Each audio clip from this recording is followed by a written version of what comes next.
ছাদে টবের মধ্যে ঝিঙে গাছ আমরা কীভাবে লাগাতে পারবো। এখানে একটা ছোট ঝিঙে গাছ রয়েছে, সেই ঝিঙে গাছটা টবের মধ্যে লাগানো হয়েছে। এখনও গাছটা বেশি বড় হয়নি, কিন্তু এর মধ্যে অনেক ঝিঙে নিয়ে ফুল এসছে, যে ফুলগুলো থেকে ঝিঙে হওয়া সম্ভব।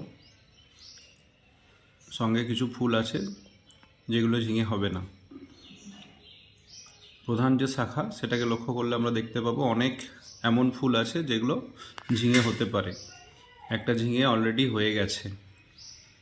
গাছটা 1 মাসের পুরনো। আর একটু যত্ন নিলে আমরা সুন্দর এরকম ছোট্ট একটা ছাউনি করে ঝিঙে মাচা বানাতে পারবো। ধন্যবাদ।